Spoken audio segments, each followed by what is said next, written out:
출애굽기 20장입니다. 이것은 십계명에 대한 내용입니다. 앞장에서는 백성들이 준비가 끝난 후 하나님께서 친히 시내 산에서 내려오셨던 사실을 기록하였고, 여기에서는 마침내 십계명을 비롯하여 각종 율법이 주어지는 내용이 다루고 있습니다. 율법을 수여받은 사건은 이스라엘 역사 아니 인류 역사 가운데서 가장 크고 중요한 사건들 중에 하나라고 할 수 있습니다. 율법은 이 시내산 언약 사건에서만 주어진 것이 아니라 시내산에 주어진 율법을 기본으로 여러 가지로 보충 첨가되어 모세오경 전체에서 완성되었습니다. 출애굽기에 있는 모세율법은 특성상 도덕법인 십계명과 시민법인 언약서와 의식법인 의식적 규례로 되어 있습니다. 한편 의식법을 다루는 대표적인 부분은 성막 제도를 다루는 출애굽기 후반부와 레위기입니다. 특히 십계명은 하나님께서 전 백성에게 친히 말씀하셨고, 그 이후의 법은 모세가 하나님께로부터 받아 기록한 것입니다. 십계명은 모두 율법의 핵심이자 하나님의 이웃에 대한 사랑, 인간의 의무를 요약한 것으로 단순한 법률 조항이나 계명이 아니라 하나님과 이스라엘과의 관계성을 밝히는 것과 동시에 하나님의 약속이 담겨있는 하나님의 완전한 구속과 심판의 계명이요 율법입니다. 사랑과 은혜의 언약입니다. 십계명은 구약시대의 이스라엘 백성뿐만 아니라 신약시대 이후의 모든 성도들의 신앙생활의 기본과 표준이 되었습니다. 십계명은 하나님께 대한 계명, 사람에 대한 계명으로 분류되어 있습니다. 십계명은 증거판, 언약판 등으로 분류하고 있습니다. 십계명은 인간 행위에 대한 10가지 규율을 요약한 것으로 종교, 예배, 존경, 시간, 권위, 생명, 순결, 재산, 말, 만족에 대해 다루고 있습니다. 율법이 주어진 것은 이스라엘 자손이 그것을 지킴으로 의를 얻을 수 있도록 하기 위한 것이 아니라 하나님의 거룩성과 의로우심을 기준에서 볼 때 그들이 죄인임을 보여준과 동시에 온 인류를 정죄하기 위한 것이었습니다.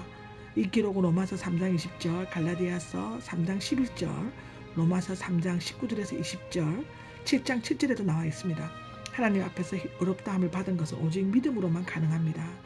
이 기록 또한 창세기 15장 6절, 로마서 4장 3절, 또 22절, 5장 1절, 갈라디아서 2장 16절에 기록되어 있습니다. 십계명은 너희는 2인칭 복수가 아니라 너는 단수로 되어 있는 것은 이 계명이 공동체가 아니라 각 개인이 지켜야 할 계명임을 나타내어주고 있습니다. 십계명 서문입니다. 1절에서 2절까지인데요. 이 십계명을 제정하신 분 하나님께서 이 모든 말씀을 하셨다. 이 모든 말씀은 십계명과 언약서와 의식적 규례를 말하고 있습니다. 하나님께서는 십계명을 시내산에서 친히 말씀하셨을 뿐만 아니라 두 돌단에 새겨서 모세에게 주셨으며 율법 더 나아가 성경 전체에서 가장 신성시 되었습니다. 십계명을 주신 것은 이스라엘 자손으로 하여금 부자연스럽고 제한적인 틀에 얽매이게 하는 것이 아니라 하나님과의 깊은 교제를 통해 영육간 풍성해지고 세속에 물들지 않고 경건을 유지하며 죄의 문제를 극복하고 하나님과 화평을 누리도록 하기 위함입니다. 십계명은 하나님을 사랑하고 이웃을 사랑하는 것입니다. 이 기록은 마태복음 22장 34절에서 40절에 기록되어져 있습니다. 2절에 보면 출애굽기에 기초한 십계명 제정과 준수의 당위성을 나타내고 있는데요. 먼저 십계명의 주체이신 하나님께서는 자기 백성과 독특한 관계에 대해 말씀하셨고, 십계명의 객체인 이스라엘을 종살이하던 이집트 땅에서 이끌어내셨음을 간단히 밝히고 있습니다. 이것은 이스라엘 백성들이 십계명을 두려운 마음이나 강압적으로 지킬 것이 아니라 하나님의 구속의 은혜에 대해 감사와 기쁨, 자발적으로 준수해야 함을 나타내고 있습니다. 여기에서 전문과 역사적 서문은 당시 왕과 군주 사이에 맺은 조약의 형식을 가리키는 것입니다. 수세기 전 하나님께서는 아브라함을 갈대아 우르에서 불러내셨고 이제는 그의 후손들을 이집트에서 이끌어내셨습니다.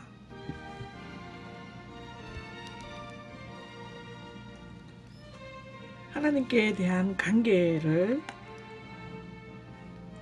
처음과 네 번째 계명인데요.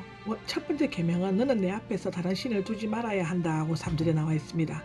첫째 계명은 오직 하나님만이 유일한 신이며 다른 신들을 두어서는 안 된다는 것입니다. 내 앞에는 위에 넘어 대항하는 것과 내 얼굴이 합해진 것으로 문자적으로 내 얼굴을 넘어 내 얼굴 앞에 내 얼굴에 대항해야 하는 뜻이 됩니다. 창세기에는 나에게 추가하여로 되어 있고요. 따라서 내 앞에는 하나님을 제외하는 거나 그에 대항하는 것을 하나님 앞에 두어서는 안 되며 또 하나님을 섬기면서 다른 신들을 섬겨서도 안 된다는 뜻입니다. 다른 신들, 다른 이의 뜻은 이상한 허황된 헛된 것을 말하고 있고요. 이상하고 헛된 것을 말하는데 당시 가나안이나 근동 전 세계에 존재하는 헛된 우상들을 가리키고 있습니다. 그 밖에 하나님처럼 존경을 받거나 높게 평가하는 것들이나 하나님을 맨 처음에 두지 않는 것이 다른 신들입니다. 이스라엘 백성은 다 신교가 성행한 이집트에서 나왔으며 그들이 들어갈 가나안 땅에도 많은 우상신들이 있었습니다. 이 세상과 우주 안에 있는 그 어떤 것들도 신이 될 수 없으며 또한 그 모든 것도 다 신이 될 수 없습니다. 이집트의 10재앙은 이 세상의 우상신들이 얼마나 헛되고 거짓된 것인지 잘 보여주고 있습니다. 우주 만물을 친히 창조하신 하나님은 다른 신들을 존재케 할 필요도 없고 존재하지 않으며 오직 유일하신 하나님만이 존재하시고 찬양과 영광을 받으시기에 합당하십니다. 해서는 안 된다는 강한 금지나 부정을 나타내는 말로서 결코 하지 말아야 한다는 십계명에 계속 언급되어지고 있습니다. 제2계명은 너를 위해 새긴 우상이나 사랑을 베푸실 것이다. 이집트나 가나안에서는 동물이나 신들의 모양을 돌이나 나무 등에 새기거나 금이나 은으로 만들어서 숭배하였습니다. 이 기록은 레위기 26장 1절과 시편 115장 4절에 나와 있습니다.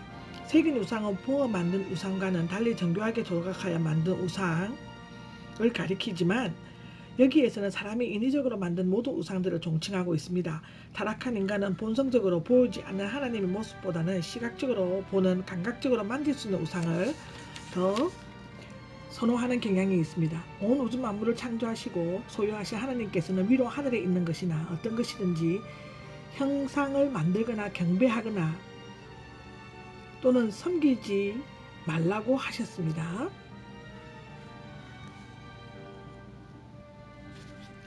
그 이유는 여호와는 질투하시는 하나님이시기 때문입니다. 질투하시는 하나님은 hin인동, 형동, 성론적 표현법으로 다른 사람들이 성공이나 행복을 시기 질투한다는 의미가 아니라 하나님께서 뜨겁게 사랑하시는 사람이 남을 열렬히 사랑하거나 헌신할 때 느끼는 배신감과 분노를 의미한다고 볼 수 있습니다. 이 기록은 신명기 6장 15절에 나와 있습니다. 바꿔 말하면 하나님께서는 오직 자신에게만 헌신하고 영광 돌리며 사랑하기만을 간절히 원하신다는 것입니다. 따라서 하나님의 맹렬한 질투는 하나님의 뜨거운 사랑의 결과라고 말할 수 있습니다. 여호와는 눈에 보이는 어떤 형상을 지니고 있지 아니하시기 때문입니다. 그러므로 형상을 만든다는 것 자체가 헛되고 어리석은 일입니다. 여호와는 어느 장소 한 장소에 매여 있는 분이 아니기 때문입니다. 신명기 4장 15절에서 20절에도 기록되어져 있습니다. 그는 어디든지 계시기 때문에 특정한 장소에 그를 새겨 형상을 세워놓는 것은 모순된 일인 것 같습니다.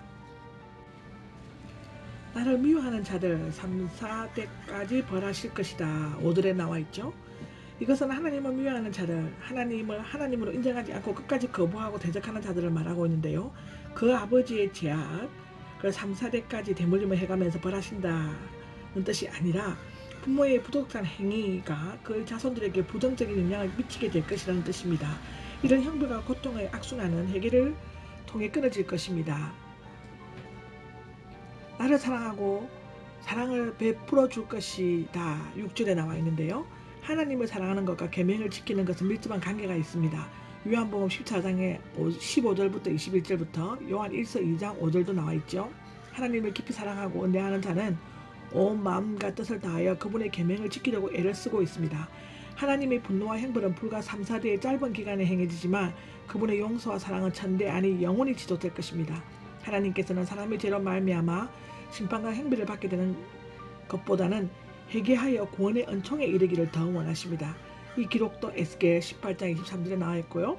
디모데전서 2장 4절에도 나와 있습니다. 제3계명은 내 하나님 여호와의 이름을 헛되이 부르지 말아야 한다고 7절 상반절에 나와 있는데요. 셋째 계명은 여호와의 이름에 관한 것입니다. 여호와의 이름은 하나님의 속성인 본질을 나타내고 있고요. 그 인격과 동일시되기 때문에 여호와의 이름은 곧 하나님 자신이라고 할 수 있습니다. 하나님은 눈으로 볼 수 있는 형상으로서가 아니라 눈에는 보이지 않게 스스로 존재하시는 분이라고 해서 그 이름을 헛되이 함부로 불러 모독하는 것은 그의 존재를 무시하고 그 성품을 훼손하는 것이 됩니다. 헛되이 부르지 말아야 한다는 이 문자적 헛된 일에 적용시키지 말라는 것입니다. 거짓으로 맹세하거나 하나님의 이름을 이용하여 자신의 유익을 취하려고 하거나 믿음 없이 함부로 부르지 말라는 것입니다. 이기록은 레위기 19장 11절에 되어 있습니다. 그것을 어겼을 때에는 처벌 규정은 제2, 3계명에만 있습니다. 이 두 계명은 하나님이 인정치 않고 무시함으로써 우상이나 형상을 만들고 하나님의 이름을 헛되이 부르는 경우가 되는 것입니다. 벌하지 않고 그대로 내버려 두지 않을 것이다 라는 것은요, 특히 이 계명은 말로 짓는 죄이기 때문에 쉽게 죄를 범하게 될 수 있습니다. 그러나 그 죄에 대한 형벌은 반드시 엄격히 주어지게 된다고 하죠. 유대인들은 이 구절을 문자적으로 이해한 나머지 야훼라는 이름 대신 주로 불렀습니다. 즉 아도나이, 이 이름은 대제사장이 1년에 한 번 속죄일에 지정소에서 부를 수 있었습니다. 그리고 점차라는 지음의 모음을 결합시켜서 여호와로 부르게 되었습니다. 히브리어를 공부하겠습니다. 출애굽기 20장에 나오는 히브리어는 다른 신들은 엘로힘, 아헤림, 엘로힘, 아헤림, 다른은 아헤림, 신들은 엘로힘이라 뜻으로 그 세상에 잡다한 신들을 말하고 있고요. 5절에 나오는 질투하는은 칸나, 원뜻은 두려워하다, 열심을 내다, 사랑의 열병을 앓는 자로서의 거룩한 열심과 안타까움과 분노를 함축하고 있습니다. 7절에 나오는 망령되게는 샤웨의 뜻은 헛되다, 허탄하다, 거짓말이다, 하나님의 이름이 무가치하고 거짓되며 악한 일에 사용되어서는 안 된다는 강조하고 있습니다. 8절은 기억하여, 자카르, 단순히 잊지 않는 정도가 아니라 늘 마음에 두고 생각하라는 뜻입니다. 자카르입니다. 16절에 나오는 거짓 증거는 에드사케르, 남에게 피해를 주고 흠집을 내기 위한 거짓말, 법정을 위정, 자신의 이익을 위해 이웃을 속이는 말을 말할 때 에드샤케르, 거짓 증거라고 합니다. 17절에 나오는 탐내지 말라는 로타우모드, 강한 부정의 의미를 띤 말로서 결코 갈망, 엄모하지 말라는 뜻입니다.